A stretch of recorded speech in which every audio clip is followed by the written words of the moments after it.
Bienvenidos y bienvenidas a Conversaciones sin Frontera. Estoy emocionada de estar aquí con ustedes en este nuevo espacio de conversación y descubrimiento acerca de la dictadura de Brasil. Junto a mis compañeros Antonio Castro, Gabriela Jaimes, Lorena Meneses, Alejandra López, Alejandra Vesga, Daniela Corso y Angie Chavarro, comenzamos nuestro viaje en 1964, cuando las Fuerzas Armadas brasileñas derrocaron al presidente João Goulart, argumentando preocupaciones por el comunismo y la corrupción en el gobierno. Este golpe sentó las bases para una larga dictadura que transformaría la nación. Claro, así es, y complementando lo que dijo mi compañera Angie, también en este año, el 25 de marzo, la Marina inició un botín encabezado por José Anselmo dos Santos. Claro que sí, Angie y Aleja. También podemos decir que este personaje fue dominado como alias Anselmo, quien lideró el reclamo de marinos por el aumento salarial y se infiltró en la guerrilla y entregó a decenas de militares, incluyendo a su esposa. Claro, Gaby. En 1968 la situación se tornó aún más sombría con la implementación del Acto Institucional número 5, conocido como AI-5.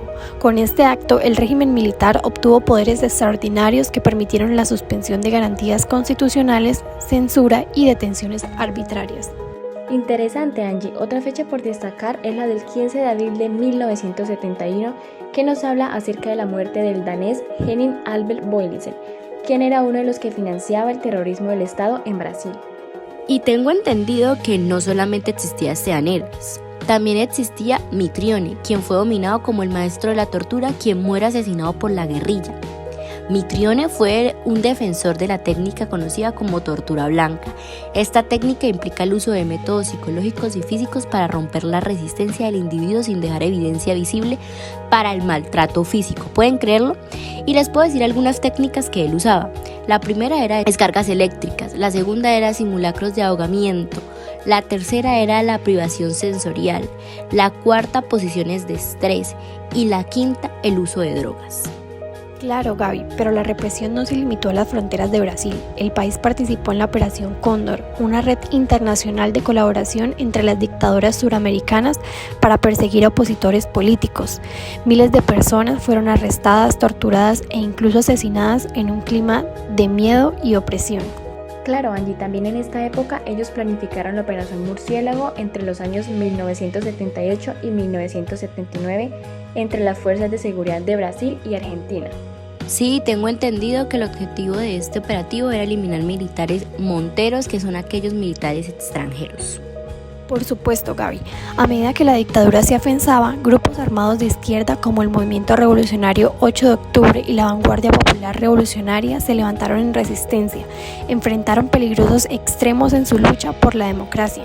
También la presión internacional y la situación económica finalmente llevaron a una apertura política en los años 70, la amnistía en 1979 y las elecciones indirectas de 1985, marcando así un punto de inflexión hacia el fin de la dictadura y también el inicio de la transición hacia un sistema democrático. También en esta década de los 70, la pobreza afectó el 49% de los brasileños y a los habitantes de calle en Brasil, quienes alcanzaban el 25%. Interesante los datos que nos acabas de brindar acerca de esta década, Angie. También uno por resaltar es que en el año 1973 Brasil se transformó en la octava economía mundial. Esta década está llena de datos importantes, ya que las fronteras dejaron de ser territoriales para convertirse en ideológicas, y el enemigo común de esta era el comunismo. Así es, Gabriela, también en esta época los metalúrgicos comenzaron una serie de huelgas en las cuales pedían la recomposición de su salario. Sí, Aleja, aunque la dictadura llegó a su fin, su legado perdura en la memoria de Brasil. La Constitución de 1988 restauró los derechos civiles y políticos, marcando un nuevo comienzo para el país. Reflexionemos sobre las lecciones aprendidas de este capítulo de la historia mientras seguimos construyendo un futuro más libre y justo. Hablando de la Constitución, Carney dictó una nueva Constitución. Esta no modificó el poder y en la actualidad esta Carta Magna continúa vigente. Existen muchos hechos característicos en Brasil y en donde podemos observar la violación de los derechos humanos. Algunos de ellos fueron Operación de Bandirientes. Este fue un grupo de represión que operaba en Sao Paulo y que llevó a cabo detenciones ilegales, torturas y asesinatos de opositores políticos. La segunda fue la censura de prensa. Durante la dictadura se impuso una estricta censura a los medios de comunicación, lo que limitó la libertad de prensa y la libertad de expresión. Y la tercera fue exilio y repercusión de opositores. Muchos brasileños que se oponían al régimen fueron forzados al exilio y fueron perseguidos en su propio país. Listo, oyentes, muchas gracias por escucharnos y a mis compañeras por compartir hechos y hechos característicos. Hola, soy Lore y hoy quiero explicarles un poco acerca de cómo se imponía el poder durante la larga sombra de la dictadura en Brasil. Vamos a destacar que durante el primer periodo de la dictadura hubo dos gobiernos. El primero de ellos fue liderado por Castelo de 1964 a 1967 y el segundo por Costa a Silva de 1967 a 1969. Humberto Castelo institucionalizó su poder mediante el acto institucional. En Brasil, la dictadura comenzó el 31 de marzo de 1964 con una intervención militar en la política. Una de las estrategias fue mantener en funcionamiento, aunque con una serie de límites, el Parlamento. Si bien el dictador legisla a través de decretos presidenciales conocidos como actos institucionales, a través de los cuales, por ejemplo, se ha decretado la pena de muerte, la suspensión de derechos de habeas corpus, la elección indirecta para cargos ejecutivos y expulsión de ciudadanos del país, entre otros. Por otra parte, poco tiempo antes de que Castelo dejara el gobierno, en 1966 aprobó una constitución, la cual sería aprobada al año siguiente y que suprimió una gran medida de muchas de las libertades que había ante el golpe de Estado. Además, se establecen elecciones indirectas a la presidencia en las que participará el Arena. Cabe destacar que a finales de 1968 el ejército actual decidió que las minas formaran una parte en 1964 y obligó a Castelo Silva a aplicar el acto institucional número 5. Según el cual quedaba suspendida la Constitución de 1966. Además, quedaba prohibido la manifestación, los juicios políticos eran llevados a cabo por militares y se institucionalizó la tortura. En las elecciones de 1969 ganó el candidato a la Arena, Emilio. La presión de las Fuerzas Armadas sobre la población civil aumentó, haciendo que esta etapa sea la más dura de la dictadura. La censura de los medios de comisión, la acción del ejército y la suspensión de movimientos sociales junto a vanosas económicas hizo que las opciones al régimen fueran escasas y fueran uno de los periodos de mayor popularidad del régimen de los militares brasileños. Ante la llegada del candidato Ernesto, la presidencia ya se adentraba en los órganos del gobierno de la dictadura. Las Fuerzas Armadas impedían que los grandes capitales actuaran en base a un interés propio y por otro lado dirigían su apertura política impidiendo que asociaciones comunistas, socialistas o de izquierda en general entraran a las instituciones. Por consiguiente, los voy a dejar con mi compañero Antonio. Bueno, como podemos ver, en esta línea se analiza el movimiento estudiantil brasileño de 1968, insertándose en los engranajes de los grandes procesos que se caracterizaron al tercer cuarto del siglo XX latinoamericano. Para ello se recurre a literatura especializada, misma que, por la característica que tuvieron los acontecimientos y por la dimensión del país, ha debido concentrarse en crónicas o memorias parciales sobre dichas movilizaciones, por enmarcarse en la historiografía estructural y por apoyarse en la sociología histórica. Este ejercicio permitía apreciar, entre otros aspectos, las particulares del movimiento social que nos ocupa y sus condiciones con otros fenómenos de este tipo en diversas geografías y momentos históricos. Para penetrar en la dimensión educativa del movimiento brasileño de 1968, se analizaron las principales fuentes primarias y secundarias en la materia. Entre las primarias se incluyeron manifiestos, periódicos y otros documentos generados por los estudiantes al calor de las movilizaciones. En cuanto a las segundas, se consideraron los análisis publicados a posteriori por algunos de sus participantes y los trabajos que, desde diversas disciplinas, especialmente la sociología y la historia, se han abocado en desentrañar este tema. Cabe señalar que la investigación se valió de entrevistas semiestructuradas a pares e investigadores para recoger sus sugerencias con respecto a las fuentes que se debían estudiar y para ahondar también en algunas de las tesis trabajadas en sus textos. Lo que se presentará, por tanto, no es un relato histórico donde se intercalan las voces de los protagonistas, sino más bien un análisis en el que se integran diferentes fuentes con el propósito de tomar comprensibles un fenómeno que, a la luz de los años, no ha conseguido hacerse del todo inteligible. En este escenario de transformaciones, tensiones y crisis, las movilizaciones sociales no se hicieron esperar.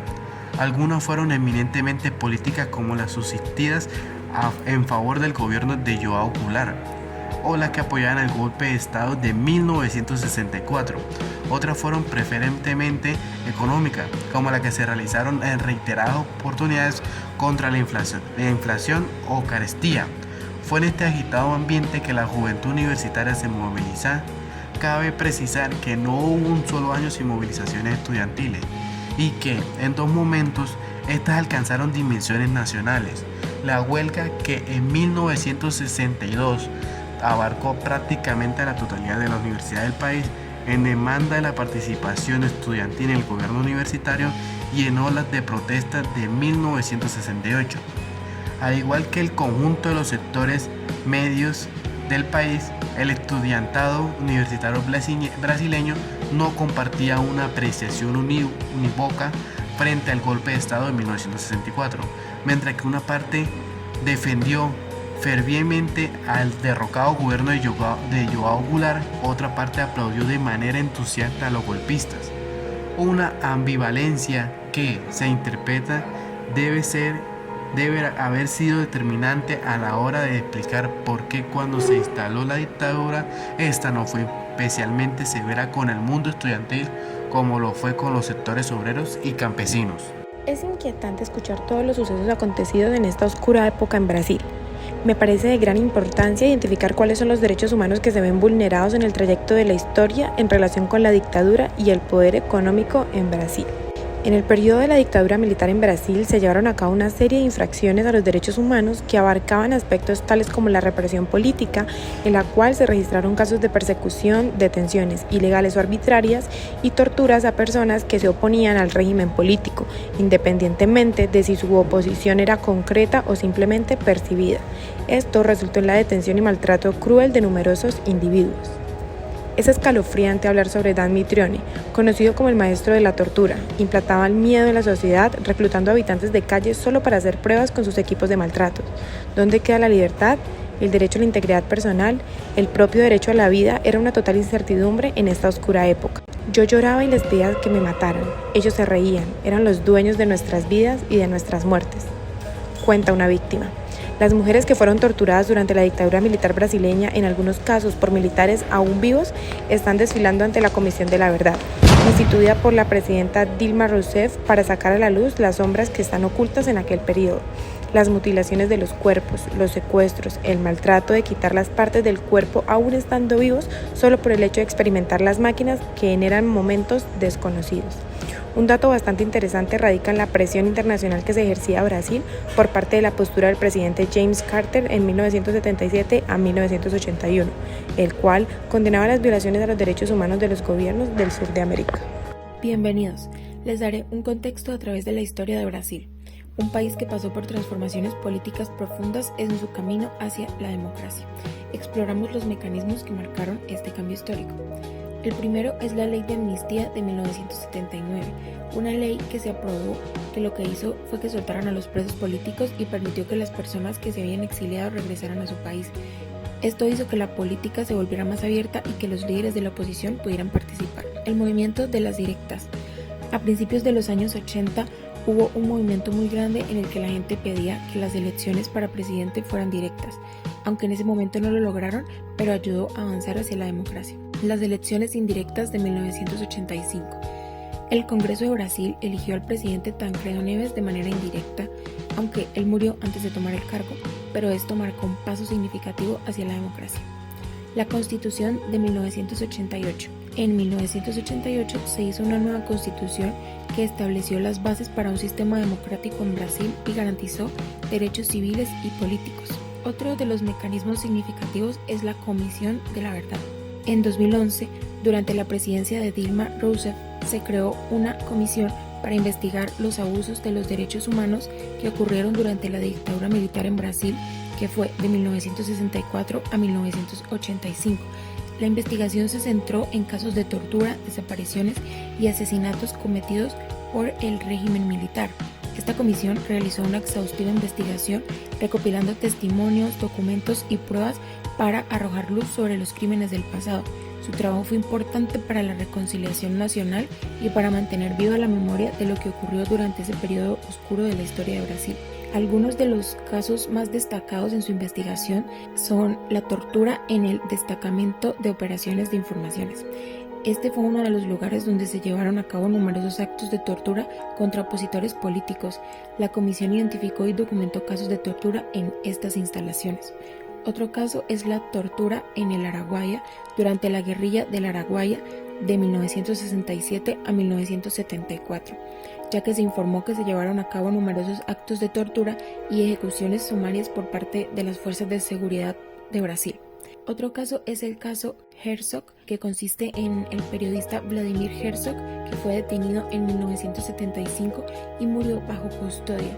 Las autoridades alegaron que se había suicidado, pero la comisión concluyó que había sido torturado hasta morir.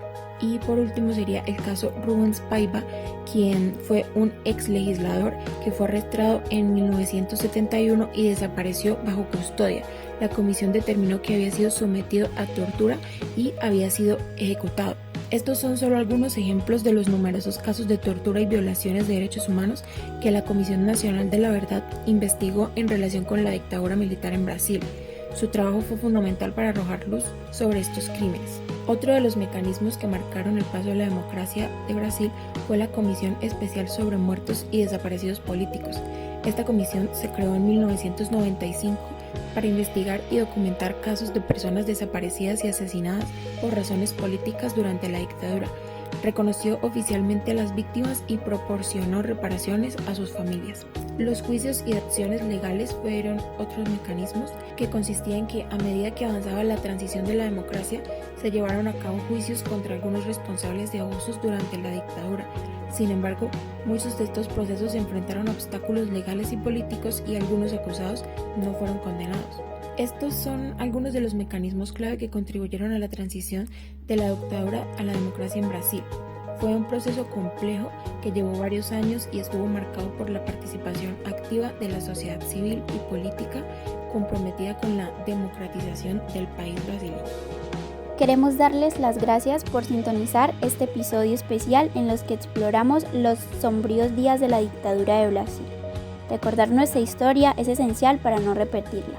Esta dictadura marcó la historia de Brasil, las manifestaciones de las personas y la voz a la que alcanzó el día de la luz para que pudieran existir un cambio en la historia. Claramente, primero llegó la oscuridad, los maltratos y tortura, para poder al fin llegar a acuerdos y esclarecimientos para encontrar la paz y convivencia social. Es impactante que durante el periodo del gobierno militar se evidencie la masiva violencia de los derechos humanos cometidas, resaltando que el régimen militar aplastó la libertad y prensa y permitió severamente la oposición política.